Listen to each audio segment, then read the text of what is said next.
तो मोहब्बत में बेवफाई की माफ़ी है कि नहीं? ठीक है, अब वो बेवफाई कर गया है तो अब क्या किया जाए, अब उसका कुछ नहीं हो सकता। पता ज़रीउन साहब, कुछ वीडियो सोशल मीडिया पे सामने आई थी जिसमें आप मुशायरे में शेर कहते कहते नाराज़ होकर वहाँ से चले गए थे, तो उसके पीछे क्या कहानी थी? ऐसा नहीं कि मैं वहाँ पर था, अगर कोई भी शायर ऐसा हो कि वो पढ़ने के लिए स्टेज पर आए तो कुछ मैनेजमेंट में अगर मसला हो रहा है तो मैं उसे रोक दूंगा कि तुम शेर ना सुनाओ। हाँ, चाय पीते हैं कहीं बैठ के दोनों भाई, जा चुकी है ना तो बस छोड़, चला जाने दे। जो शायरों को आमद होती है, इसका कोई वक्त होता है कि इस टाइम पे आमद होगी, इस टाइम पे वो शेर लिखेंगे या कहेंगे, या कभी भी हो जाता है? इंडिया के नामी ग्रामी राइटर्स और सिंगर्स, चाहे वो जानी हो या सुनंदा शर्मा हो, वो भी खराज तहसीन पेश किए बगैर नहीं रह सकी और इनकी तारीफ़ करती हैं। वो तो अली ज़रियून है भाई, उनकी गली का बच्चा भी बात ज़रा सी गलत करो तो मुंह पे मिसरा मारता है। मेरे साथ अली ज़रियून साहब मौजूद हैं, पूरी दुनिया में, अदब की दुनिया में अपना नाम और मकाम बनाने वाले इंसान हैं। उनसे बात करते हैं और जानते हैं कि सफ़र उन्होंने कब शुरू किया और कितनी मुश्किलात फेस की। अच्छा, वैसे लड़कियाँ बहुत ज़्यादा कंसर्न है कि अली ज़रियून का रिलेशनशिप स्टेटस क्या है, क्योंकि आप जो बातें, जो शेर कहते हैं ना, वो बिल्कुल लड़कियों की सिचुएशंस और उनके दिल पे जाकर फिट होते हैं। तो लोग जानना चाहते हैं। मैं सिंगल हूँ जी, और शादी अभी मैं करूँगा इंशाल्लाह ताला।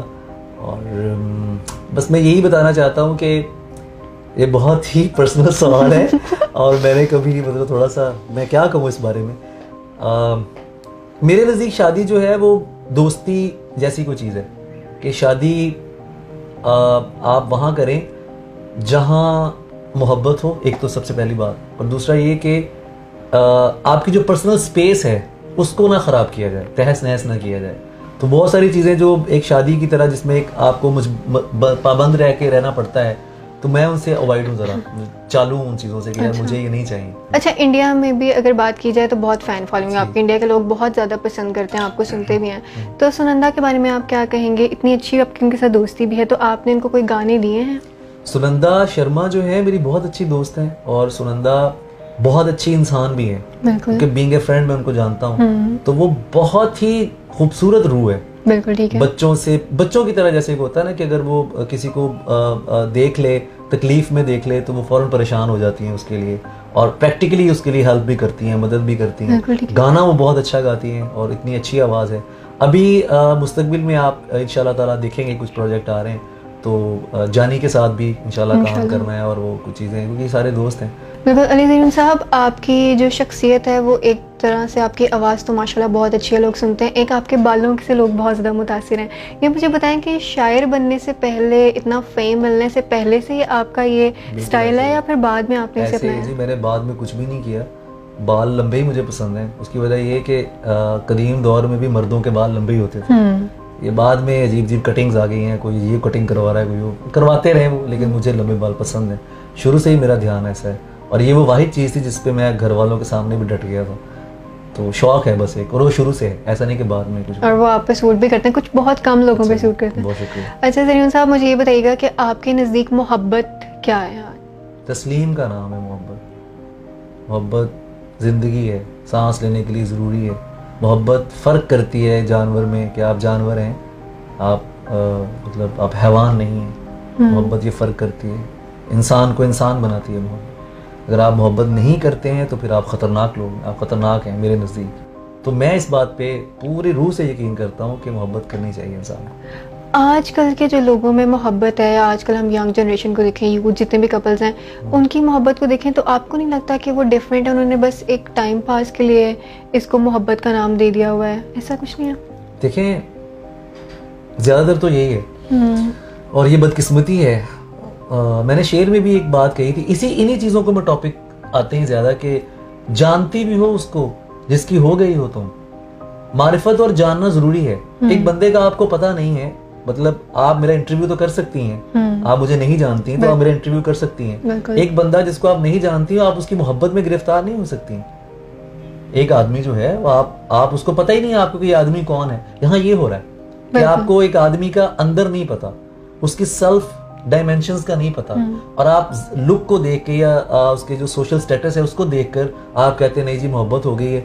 मोहब्बत के बाद वो 5-6 दिन, एक हफ्ता गुजरता है। जैसे मैंने शेर कहा था कि अब तो 5 मिनट के अंदर चेहरे बदले जाते हैं। जीवन मिट्टी हो जाता था, एक मोहब्बत होती थी। तो मेरे नजदीक तो ये इसका कॉन्सेप्ट है प्यार का, और प्यार के बाद तो आप ज़िबा हो जाते हैं। मोहब्बत तो आपको ऐसा, मुझे नहीं पता कि एक मोहब्बत के बाद दूसरी, तीसरी, चौथी, ऐसा कुछ नहीं है। तो मोहब्बत में बेवफाई की माफ़ी है कि नहीं? माफ़ी है मोहब्बत में। मोहब्बत में आप अच्छा बेवफा के साथ क्या कर लेंगे? आप उसका क्या सर फाड़ लेंगे उसका? ठीक है, अब वो बेवफाई कर गया है तो अब क्या किया जाए? अब उसका कुछ नहीं हो सकता। आप मसला ये कि आपने तो प्यार किया है ना। इस बात पे वो शेर सुना दे, चला चाय पीते हैं दोनों भाई। हाँ, चाय पीते हैं कहीं बैठ के दोनों भाई, जा चुकी है ना तो बस छोड़, चला जाने दे। हाँ, तो मतलब लाइफ की तरफ आना चाहिए। छोड़ा, आपको कोई बंदा चला गया ना छोड़ के, उसको बुरा मत बनाए। मैंने शेर कहा अभी, जो ताज़ा गजल थी उसका एक शेर था कि रोया जरूर उसके लिए बद्दुआ न की, रोया जरूर उसके लिए बद्दुआ न की, खुद बन गया पर उसको बुरा तो नहीं कहा। हाय। तो इस चीज से गुरेज करना चाहिए। आपका दिल टूट गया है ना, सब्र करें। अगर आपको तकलीफ हुई है, सब्र करें, खुदा पे छोड़ दें आप, और उसको माफ कर दें। उसे कहें कि यार शुक्रिया कि तुम मेरी जिंदगी में आए और तुमने मुझे एक सबक दिया। बिल्कुल सही है। अच्छा सरीम साहब, आजकल के जो शायर आ रहे हैं, जो अभी जिनका भी करियर का स्टार्ट है, आप माशाल्लाह, आपको अब लोग जानते हैं, पहचानते हैं, दुनिया मानती है। आप सीनियर होने के नाते उनके लिए क्या करें? क्योंकि अगर हम अपनी कंट्री की बात करें तो यहाँ पे अपॉर्चुनिटीज़ नहीं मिलती। लोग कहते हैं डॉक्टर बन गया बेटा, इंजीनियर बन गया, कोई किसी को ये बताता ही नहीं है कि मेरा बेटा शायर भी बनना चाहता है, वो शायर बन गया। तो आप किस तरह से लोगों की रहनुमाई कर सकते हैं कि वो अपने बच्चों को कहें कि वो भी इस आर्ट्स वाली साइड पे भी निकलें? देखें, फ़नून लतीफ़ा से जो शुबे जुड़े हुए हैं ना, वो बहुत ज़रूरी है उसके लिए। हमारे यहाँ जो आमतौर पे करियर चूज़ किया जाता है लोगों के लिए, बच्चों के लिए, इंजीनियर बन जाओ, तुम ये वकील बन जाओ, या कुछ इस तरह के शोबे बनाओ इसमें आपको पावर है, स्टेटस में और पैसा है। तो मेरा नहीं ख्याल कि ज़रूरी है अगर आप इंजीनियर बन जाए तब भी ठीक है। लेकिन अगर कोई बच्चा आर्ट की तरफ आना चाहता है तो वालिदैन को उसको भगप करना चाहिए, उसको अप्रिशिएट करना चाहिए कि बेटा ये भी लाइन आपकी है, तो आप भी ऐसा जो है ना वो आप कर लें। तो बाकी जो जूनियर हैं, जो लिखने वाले हैं, उनके लिए मैं ये कहूँगा कि आपकी हर बंदे की ऑडियंस 10 साल के बाद आती है। बिल्कुल ठीक है। 5-10 साल आपको लगते हैं आपकी ऑडियंस बनने में। बिल्कुल ठीक है। तो अगर है। आज मुझे आप इस मकाम पे देखते हैं तो उसके पीछे 20 साल का सफर भी है। बिल्कुल। और एक तरह की, मैं मेहनत का तो क्लेम नहीं करता कि मैंने बड़ी मेहनत की, नहीं, मेरा ऐसा कोई क्लेम नहीं, अल्लाह की रहमत है सब। लेकिन वो 20 साल का सफर है, वो आपको किसी भी जगह को वक्त देना पड़ता है। जल्दी मत करें, उजलत मत करें, हर इंसान का वक्त है। और किसी का अगर वक्त नहीं भी है तो ये भी अल्लाह की मर्जी है। कोई बंदा ये क्लेम नहीं कर सकता कि मेरा वक्त आएगा। ठीक है, आप बस अपना काम करें और इस चीज से बेनियाज होके करें कि मुझे मशहूर होना है। क्योंकि जो मशहूर होने के लिए करते हैं ना, वो जलील बहुत जल्दी होते हैं। ये मैंने देखा है मुआशरे में कि जो बंदा मशहूरी के लिए कर रहा होगा ना कुछ, वो झूठ बोलेगा, वो कुछ इस तरह की फजूल हरकतें करेगा कि लोगों की अटेंशन मुझ पर आ जाए ना, तो वो मुआशरे के लिए ठीक लोग नहीं होते। उनको फौरी फेम मिलता है और वो फौरी डिफेम हो जाते हैं। तो अल्लाह से इज्जत मांगनी चाहिए कि मौला मुझे इज्जत वाले दिन अता कर कि लोगों में इज्जत हो, लोग आपसे मोहब्बत करें। मशहूर होना कोई काम नहीं। ऐ मेरे गुमनाम शोहरत की हवस पर खाक डाल, ये सभी मशहूर आखिर लापता हो जाएंगे। जो शायरों को आमद होती है, इसका कोई वक्त होता है कि इस टाइम पे आमद होगी, इस टाइम पे वो शेर लिखेंगे या कहेंगे, या कभी भी हो जाता है? नहीं, ये इसमें कोई वक्त का कोई भी इसमें अमल दखल नहीं है। मौसम, कुछ चीज़ें, कुछ कैफियत, उदासी, तो वो एक अवामिल तो होते हैं। लेकिन ये कि ये किसी वक्त भी आपको आमद हो सकती है। जो being an artist, being a poet, आप सुबह के वक्त, मुझे ज़्यादातर जो वक्त पसंद है वो सुबह का पसंद है। सुबह के करीब। मैं शाम का बंदा हूँ, मतलब शाम के बाद मेरा दिन तुलू हो जाता है। असर के बाद का जो वक्त है मुझे बहुत पसंद है। और फिर रात का जो आखिरी पहर है वो मुझे बहुत पसंद है। तो मैं तन्हाई में फिर कहीं बाहर निकलता हूँ सड़क पे, या कहीं चाय पीने ढाबे पे चला जाता हूँ। तो उस वक्त कुछ आमद का कुछ ज़्यादा मेरे साथ ऐसा। अच्छा, ऑब्जर्वेशन इम्पोर्टेंट है इसमें? बिल्कुल है, ऑब्जर्वेशन बहुत इंपॉर्टेंट है। इम्पोर्टेंट इसलिए है कि अगर आप मुशाहिदा नहीं है आपका, तो आप चीज़ों को ऑब्जर्व कैसे करेंगे? पोइट के लिए तो बहुत ज़रूरी है कि वो मुशाहिदा कर सकता हो, एहसास होगा तो उसको पता चलेगा ना कि फलां शख्स उदास है। जैसे इस पे एक शेर है फैजी का। फैजी हमारे बहुत अच्छे शायर हैं, फैसलाबाद ताल्लुक है, कि तू अगर सुन नहीं पाया तो मुझे गौर से देख, बात ऐसी है कि दोहराई नहीं जा सकती। तो मुशाहिदा बड़ा ज़रूरी है शायर के लिए। अच्छा, अपना कोई बहुत ही पसंदीदा कलाम जो आपको बहुत पसंद हो वो सुना दें। मिले किसी से गिरे जिस भी जाल पर मेरे दोस्त, मैं उसको छोड़ चुका उसके हाल पर मेरे दोस्त। मिले किसी से गिरे जिस भी जाल पर मेरे दोस्त, मैं उसको छोड़ चुका उसके हाल पर मेरे दोस्त। ये सब कहेंगे कि हाँ नाग रूप धारते हैं, जो मर रहे हैं तेरे खद्दो खाल पर मेरे दोस्त। ये सब कहेंगे कि हाँ नाग रूप धारते हैं, जो मर रहे हैं तेरे खद्दो खाल पर मेरे दोस्त। और ज़मीं पे सबका मुकद्दर तो मेरे जैसा नहीं, किसी के साथ तो होगा वो कॉल पर मेरे दोस्त। ज़मीं पे सबका मुकद्दर तो मेरे जैसा नहीं, किसी के साथ तो होगा वो कॉल पर मेरे दोस्त। तुझे भी दूर से ये फूल लग रहे हैं ना, लहू के दाग हैं ये मेरी शॉल पर मेरे दोस्त।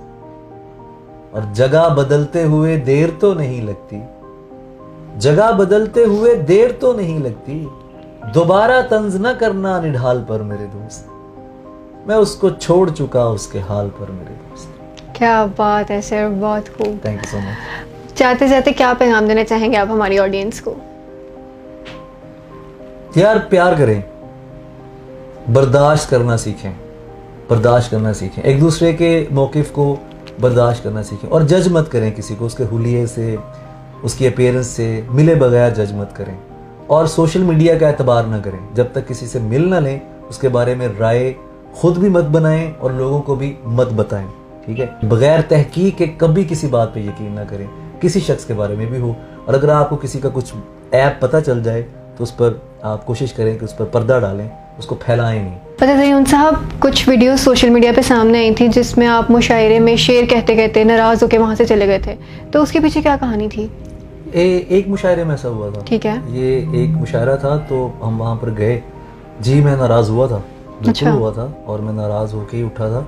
वजह बस ये होती है कि मैं कुछ चीज़ों में मैं बहुत उसूल पसंद हूँ। बिल्कुल ठीक है। ऐसा नहीं कि मैं वहाँ पर था, अगर कोई भी शायर ऐसा हो कि वो पढ़ने के लिए स्टेज पर आए तो कुछ मैनेजमेंट में अगर मसला हो रहा है तो मैं उसे रोक दूंगा कि तुम शेर ना सुनाओ, पहले ये मामले ठीक होने दो, लोग बैठ जाएं अपना एक जो है एक। तो वहाँ कुछ ऐसा हुआ कि वो बिजली बंद हो गई और कुछ इस तरह की चीजें, लोग मतलब वहाँ पे मैनेजमेंट के लोग जो थे वो भी उठ के इधर उधर हो रहे हैं। तो मैंने कहा भाई पहले आप ये अपना जो भी पंगा है इसको ठीक कर लें, मैं फिर बाद में आ जाऊंगा। तो मैं उठ गया था, लेकिन वो बाद में फिर उन्होंने कहा कि नहीं सर वो आए। और वो अजीब बात है कि वो मेरा सबसे अच्छा मुशायरा था। अच्छा। वो जब ये गजल मैंने वहीं पढ़ी थी कि पागल कैसे हो जाते हैं, देखो ऐसे हो जाते हैं, तो वो सच होगी ना बात कि हाँ वाकई ऐसे हो जाते हैं। बिल्कुल ठीक है। जाते जाते ऑडियंस के लिए कोई शेर उनकी नजर कर दें। वीरान ही कहा है खला तो नहीं कहा, वीरान ही कहा है खला तो नहीं कहा, पहले भी कह चुका हूं नया तो नहीं कहा। रोया जरूर उसके लिए बद्दुआ न की, खुद बन गया पर उसको बुरा तो नहीं कहा। वाह वाह क्या बात है। बिल्कुल ठीक है सर, बहुत शुक्रिया आपके कीमती वक्त का। बहुत अच्छा लगा। आपका भी बहुत शुक्रिया कि आपने मुझे यहाँ पर मदद किया और मेरी बहुत सी दुआएं हैं, और थैंक यू सो मच। बहुत शुक्रिया सर, बहुत अच्छा लगा आपसे बात करके। मेरे साथ अली ज़रीउन साहब मौजूद थे। गुफ्तगू आपने सुनी है, आपको भी यकीनन बहुत ज़्यादा मज़ा आया होगा। कमेंट सेक्शन में आप लोगों ने भी ज़रूर बताना है कि आपको अली ज़रीउन साहब का सबसे पसंदीदा शेर कौन सा है। और जैसे उन्होंने कहा कि मोहब्बत बांटें, इत्तेफाक से रहें और किसी को भी जज ना करें, तो यकीनन इनके जितने भी चाहने वाले हैं, इनको सराहते हैं लोग, वो ज़रूर अली ज़रीउन साहब की बात मानेंगे। अगले शो में आपसे दोबारा मुलाकात करूँगी। अपना बहुत ज़्यादा ख्याल रखिएगा। अल्लाह हाफ़िज़।